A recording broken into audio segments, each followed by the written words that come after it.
no bullshit, you know. It's like when Noel or Liam are upset with each other, it comes fully out, you know. Right, they've also Who's talking about the Sex Pistols? They're the best rock and roll band that ever been founded. You could have a crane trying to get between the two of them, but it ain't gonna work. Of course they was so good, that's why they were so good. What, because they got arrested? Because the Rolling Stones got arrested, they were a great rock and roll band? No, but he had a big... Bullshit!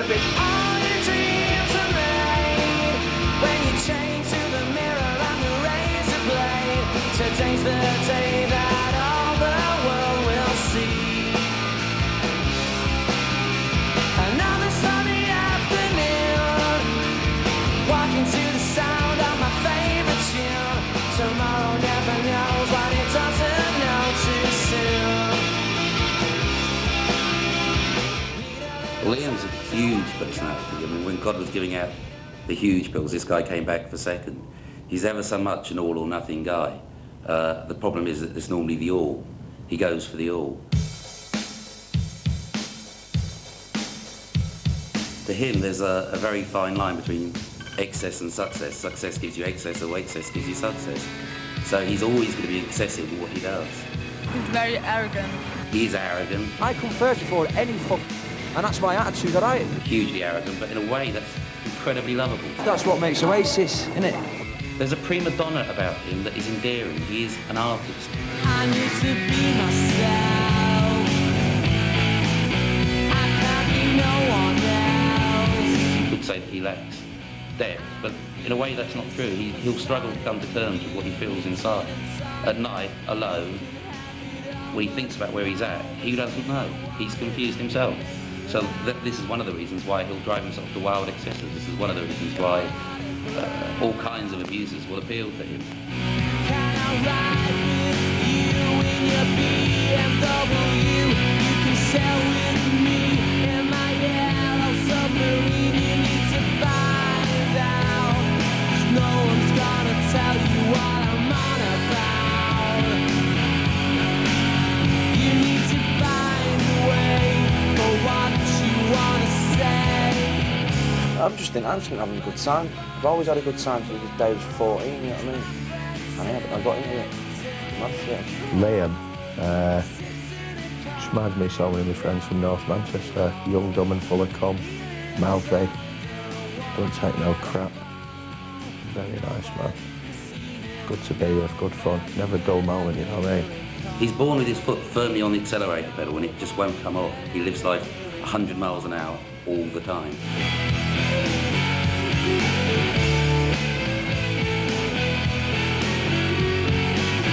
I wanted to be a singer, I want attention. Simple. He'd always get noticed. If he was working in the local supermarket, he'd get picked out. He's got a quality about him where people will notice his actions. And because his actions are always so over the top and so intense, that's going to attract a negative feeling from people. So if people aren't going to like you anyway, as a whole, if people are going to find you controversial, then you might as well enjoy that controversy. They are stars. You look at Liam Gallagher, he's got the swagger, he's got the arrogance, they don't give a, you know, and they live the life, and they don't play by anybody's rules but their own. Free to be whatever I choose, and I'll sing the blues if I want. I'm free to say whatever I like. If it's wrong or right, it's all right. I always think Liam was born for what he's doing today, because from the word go, once he went to primary school, even to the small school before that, Liam always loved to be noticed. Liam wants the front. He wants to be loved. He's the person that needs the adulation of the fans. He's the person that you can always rely on to make the stage performance lively. Noel is much happier looking at what his creative work has done, looking at how it gets appreciated. Noel could paint a picture and stand in the corner of a gallery and watch people admiring it and get his kicks that way. Liam would have to run up and say, "Oi, Lee, I painted that. That was me. Woo, woo."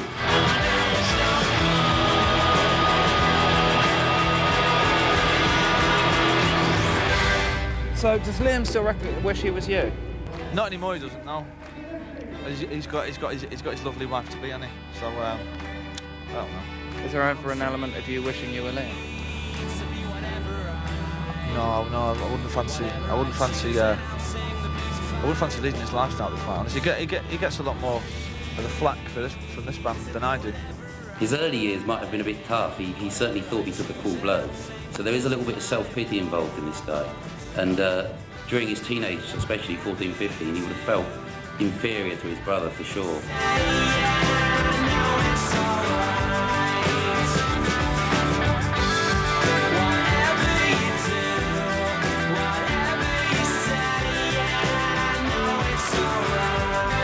This incident happened where a girl had insulted Noel, and Noel had her removed from the bar that we were sitting in. Liam saw this going on and came, well, what are you doing, what are you doing? Because Liam's very protective about fans. He, you know, even though fans might insult him, he'll still protect them.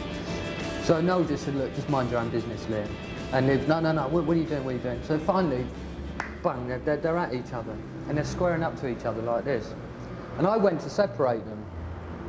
And I realised, as I was trying to do it, that they didn't even know that I was there. All they could see was each other. That's all it was each other. In Leanne's chart, the lower of the planets rules drive or anger, if you like. So to wind Liam up, all you've got to do is provoke him in any sort of way, get him stimulated in any sort of way, without letting him have his say, and the guy will blow. And then Noel eventually went, he explained to Liam what had happened, and that was it finally, and went, okay, I understand, and moved off. But the intensity of that relationship is like that. The world disappears. When those two are arguing, the world just disappears, that's it, you know. And, you know, you could have a crane trying to get between the two of them, but it ain't going to work. You're not spokesman for the band. I'm not. Are you saying that? Are you? Yeah, I am. Are you? Yeah, I am. You might be in your little world, but as far as I'm concerned, if you think what I'm saying is bullshit, I think what you're saying is bullshit, man. I think the good thing about being brothers is that every single bit of shit comes out. Do you know what I mean? You know, like whatever they're thinking about each other, it comes out. But because they're brothers, they can take it. Whereas if you're in a band with people that you're not related to, you hold stuff back because, you know, like if you really tell them what you're thinking, you know, the band breaks up.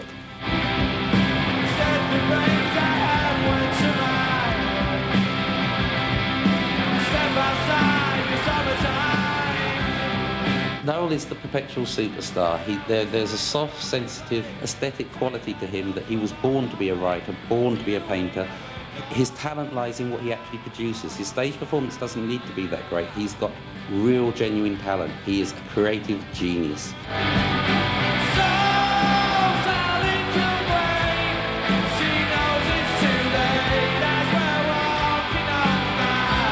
Even since he was 12 or 13, he was always in his room now with a piece of paper and a pen, and he'd be writing.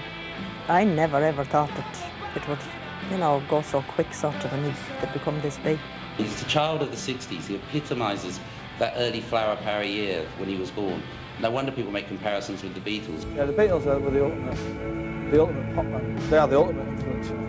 Everything that I write, I compare to the Beatles. I'd like to be in a Beatles covers band one day. Some might say that we are. So with the power of Moses, Jesus Christ and Nabi Muhammad, I want to get up on the spiritual level to attend John Lennon. Have you got the feeling there, John, about the pop band Oasis? One of them is very spiritual. Which one? Noel Gallagher, very psychic guy, very spiritual. Wow, okay. He is of the age. He is part of the zeitgeist of this age. He is so smart, so streetwise, that he will move with the fashions, with the time. He will never go out of fashion, this guy, because he's such a contemporary person. Is that right, John? John Lennon? Do you feel, John Lennon, do you feel that he will be, that John Gallagher, is it? No. John Lennon, oh, he is with me, John, is definitely here. Do you feel that he will be, that Noel Gallagher will make a big success in his writing? Yes. The singer is a little bit slower, huh? Something about him, no? What John Lennon wants him to have a little bit more of oof, you know what I mean? Oh. I feel close to Lennon's spirit, and it's simple. And that might be a lot of bollocks to people, but I'm mindful, you know what I mean? It's what I feel. I mean, because I'm into him so much, and other Beatles fans will feel him. And that's what it's all about, living forever.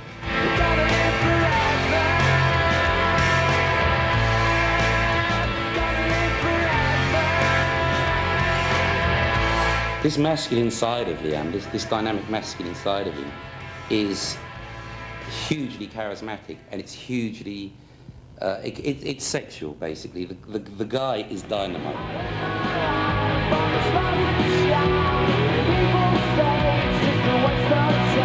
Liam is a sex god. Liam is a sex god. Liam is a sex god more than anyone in the world. Yeah, gorgeous. Liam was gorgeous. I love him. I'm gonna have his children.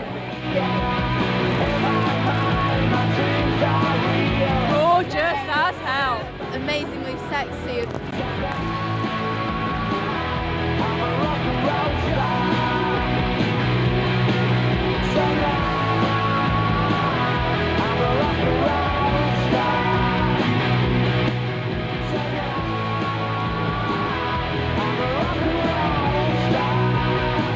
I dread to think what he does in the bedroom at night. Kinky, he's for sure kinky. He'll take people to the limits. You've only got to look at where the masculine planets are in his chart, the way that they're all tightly bound. This guy knows every trick, every technique, and he'd be absolute dynamite.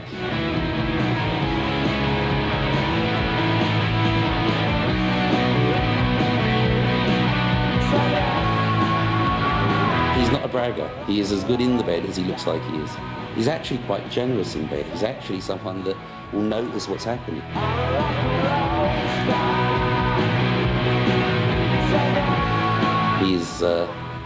He's one hell of a guy to lay, I'll tell you.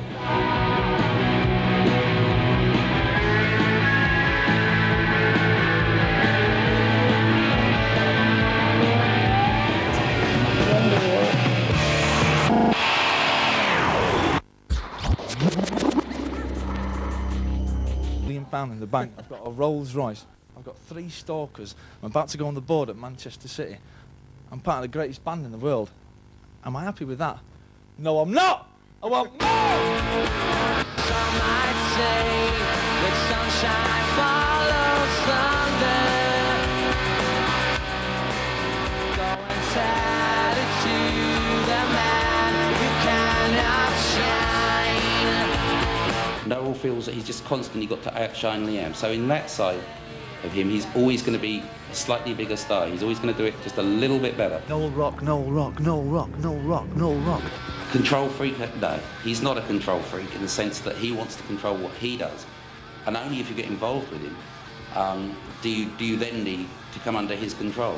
I've never written alongside anyone, ever. I've always sort of like done it on my own. Because I'm probably a bit too stubborn to work with anybody else. Someone was saying,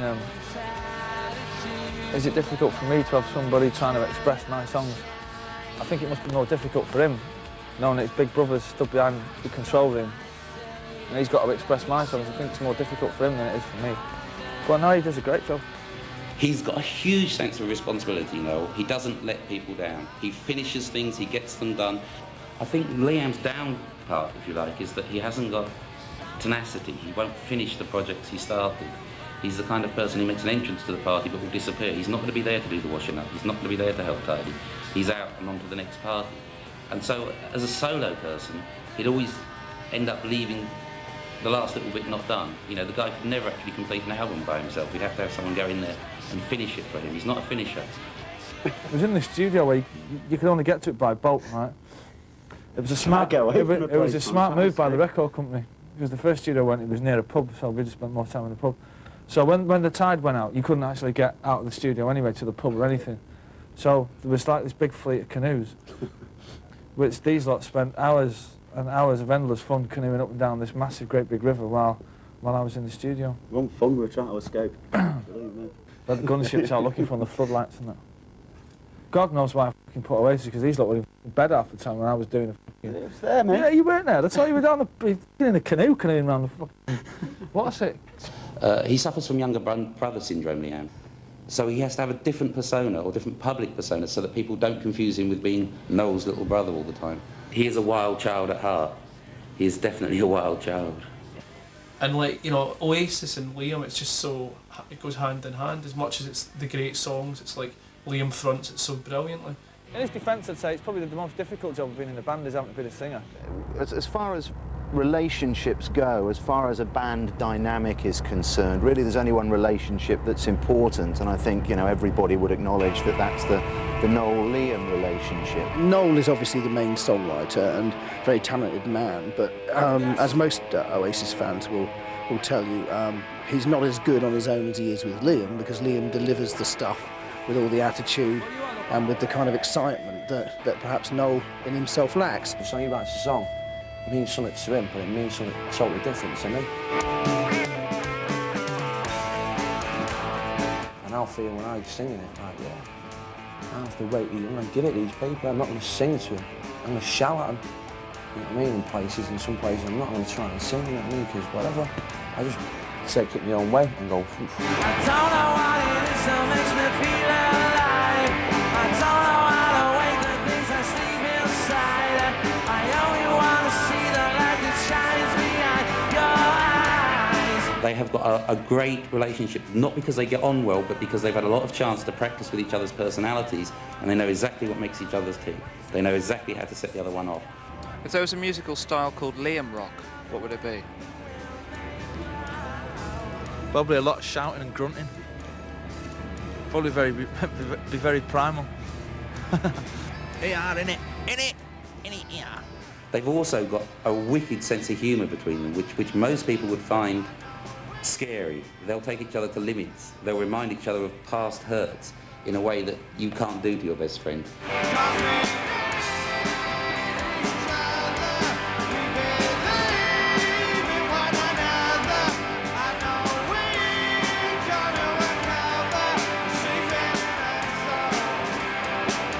They know that they need each other, you know, like Liam knows that Noel's the greatest songwriter in the world, and like Noel knows Liam's the best singer in the world for his songs or anybody else's songs, and so I suppose in a lot of ways it's a codependent relationship.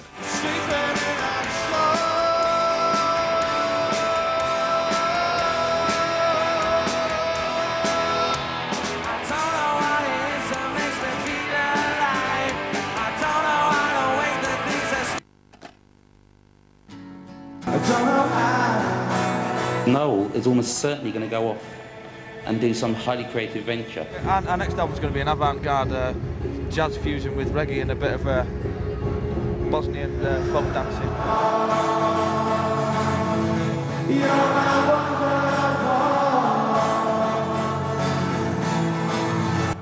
That's me on the telly. In a way, Noel wants to set himself a challenge. He knows he can do the music. He doesn't necessarily want the success in that field. He wants to do something new where he has to work at it. Next year, Noel will have an individual project away from Liam. It's going to set him up for life. It's going to set him up for eternal fame. He wants to be known as a star, as an award winner. Liam, he doesn't need the reputation. He just needs the here and now. And next year, Liam's in for a very, very tricky year as he tries to keep it together while Noel goes off and does his music. You want music, music. You want big, so admit it, admit it. You want big Richards, admit it, admit it. Music. Let's talk about music. Let's not talk about you being an hard guy. Let's talk about music. Let's talk about music. Let's not talk about being an hard man. Let's talk about music. This week on The Big Picture,